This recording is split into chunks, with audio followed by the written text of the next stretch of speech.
모형물이 넣어야 된다는 말이죠. 코가 낮으신 분들이 또 피부가 얇으면 정확하게 그 아래쪽으로 박리를 제대로 해서 하면 그러니까 이제 이 눈몰림이 나타날 수 있는데 네네. 코가 올라가잖아요, 이렇게. 앞선까지 되는 거예요. 그러니까 예. 그것도 봤어? 말 조심. 성형외과에서 코 성형을 하는 게 아니라 이비인후과에서 하는 거는 처음 알았습니다. 사실 우리나라의 그런 정서상 조금 그런 거지 뭐 미국이나 유럽은 예전부터 그리고 원래 시작할 때부터 사실 이제 페이셜 설저리라고 해가지고 네네. 성형외과가 따로 코 수술을 하는 게 아니고 전체 그런 의료진이 협업을 해서 수술을 하거든요.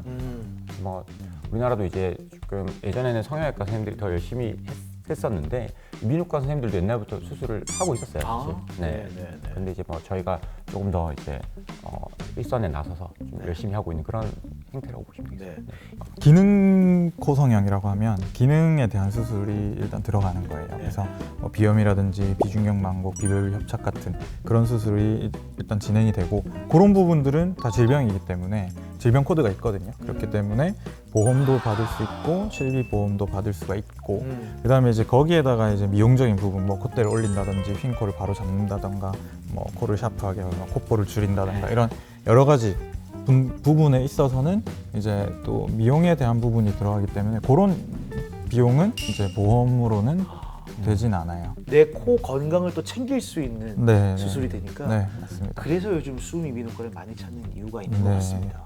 스마트하게 알아보는 많은 환자들은 네, 더 예뻐지고 네, 내가 들숨날숨이 더 편하기 위해서는 맞아요. 이비인후과를 찾는 게 좀 더 맞아요. 낫다고 얘기를 네. 하는군요. 그러니까 코가 이 기능적인 게 네. 안 잡힌 상태로 그냥 위에 그냥 콧대만 올리고 코끝만 예쁘게 하면 그러니까 뭐 여기가 짱짱하신 분들은 문제가 없지만 여기가 이제 약하신 분들이 있거든요. 그러니까 3명 중에 2명은 비중격 망곡이 있어요. 근데 이제 그런 부분이 본인이 코가 원래 약했는데 거기다 이제 올려버리면 이게 눌리거나 피부가 당겨지거나 했을 때 원래 기능적으로 문제가 조금 있으시던 게 확 더 안 좋아질 수 있어요. 그래서 그런 거를 잡고 수술을 해야 이제 뭐 코끝 같은 경우 떨어지는 것도 훨씬 덜하고요. 네. 그 다음에 기능적으로도 좋고 오래 가죠. 지지력도 좋고. 제가 사실 비염이 좀 심하거든요. 네. 코가 났단 말이에요. 네.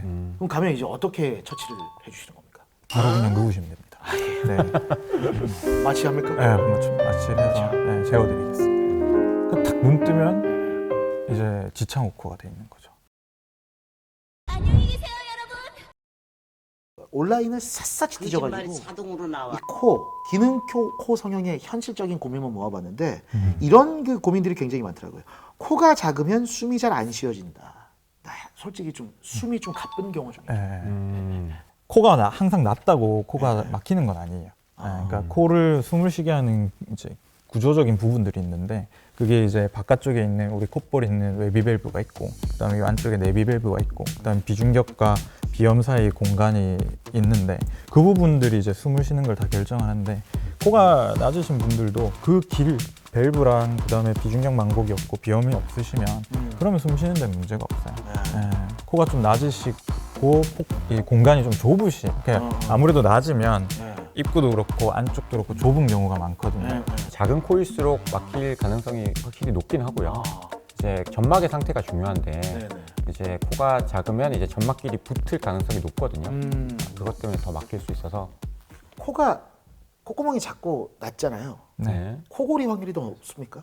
그렇죠. 코골이가 이제 코 때문에만 나타나는 증상은 아니긴 한데 이제 모든 조건이 다 비슷했을 때 코가 막히면 골 수 있는 확률은 확실히 더 높거든요. 그래서 점막이 많이 부어 있으면 갑갑하고 입으로 숨 쉬고 그것 때문에 이제 호흡할 때 진동이 많이 나타나면 코골이가 올라가는 거니까 연관이 있죠. 코골이 수술을 하는데 얼마나 걸려요, 시간은?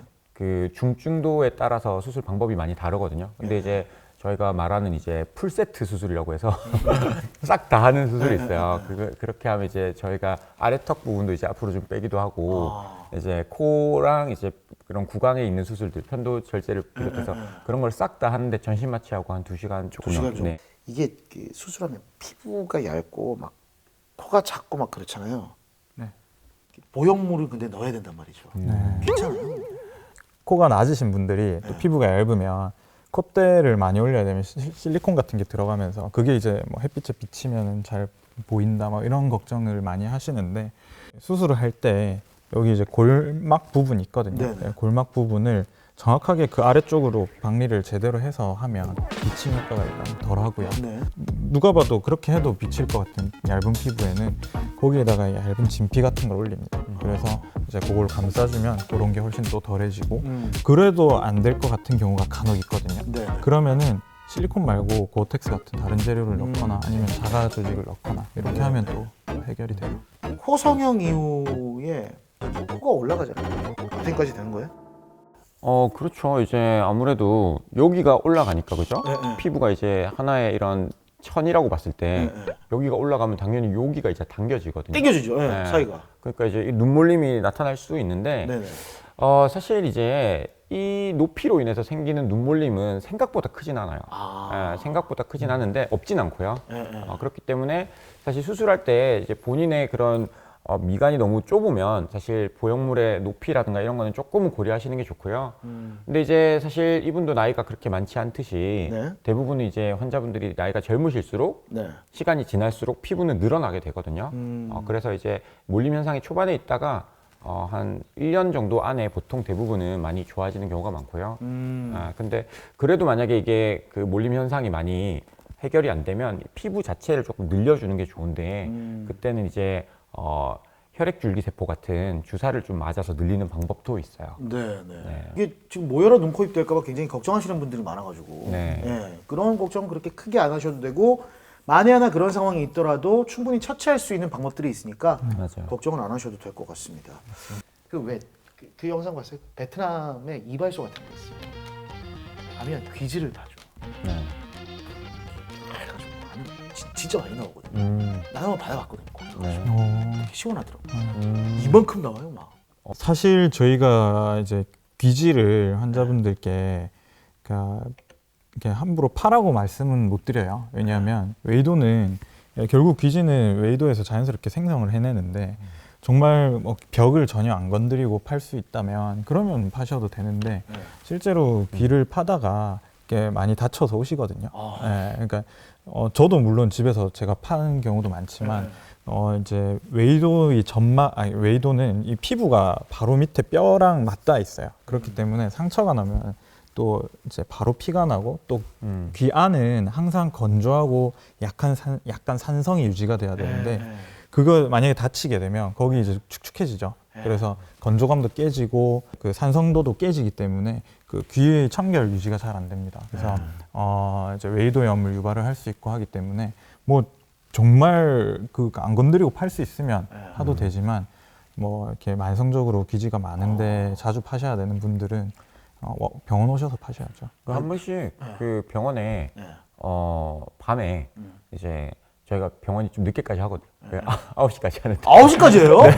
와, 진짜 오래 하네. 야간 진료하는 원장님이 있어서 늦게까지 하는데 이제 한 번씩 그 면봉 그 우리가 흔히 그 대가리라고 하죠.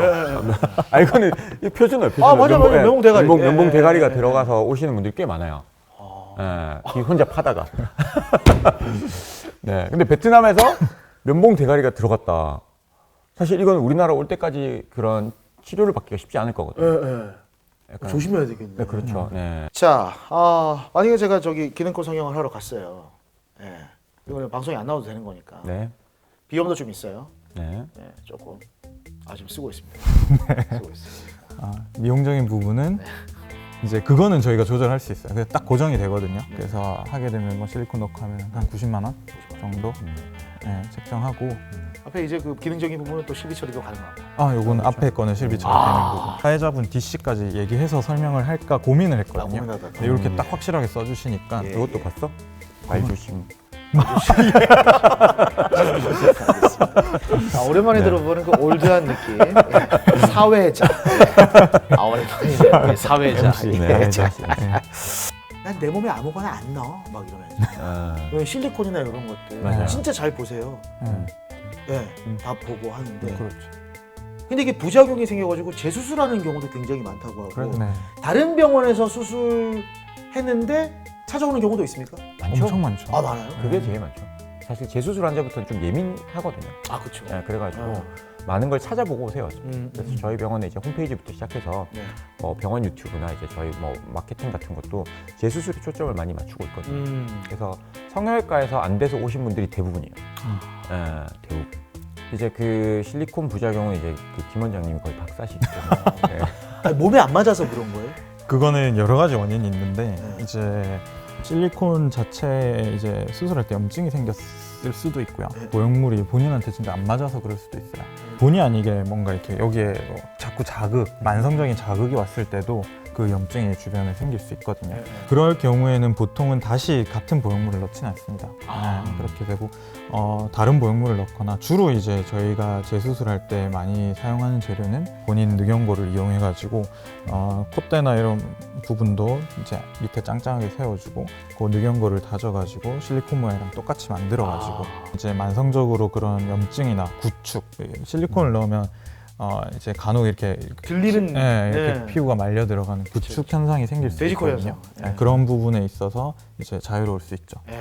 실제로 2번, 3번 이상 수술하신 분들은 쓸 수 있는 연골이 없어요. 그래, 맞네. 그러면은 많이 다른 동물인 늑연고를 쓰기도 하지만 사실 가장 안전한 건 내 거거든요. 내 거. 저희는 이제 원장님들이 다 이제 그런 수술을 다 할 수 있기 때문에 네. 투팀으로 들어가서 많이 해요. 그 체력을 아끼면서 수술 결과를 더 좋게 하기 위해서. 네. 이 가상 성형하는 그 기계가 있어요. 그래서 아, 3D로? 네, 3D로. 오! 오시면은 이게 걱정을 많이 하시잖아요. 네, 네. 일단 가상 성형을 해보시면 돼요. 그래서 내가 콧대가 얼마 올라갔을 때 어떤 이미지인지. 콧대가 그렇게 낮진 않는데 이제 이마가 좀 높거나 이래서 여기가 좀 죽어 있는 분들 또는 이제 뭐 여러 가지 원인에 의해서 코 높여주세요 했는데 딱 높였어요. 근데 전에 코가 더 마음에 드는 거예요. 높이 자체가. 그래서 빼는 분도 있습니다. 오, 그래서 신기하네. 미리 해보는 게 되게 중요해요. 두 분 오늘 너무 감사드리고요.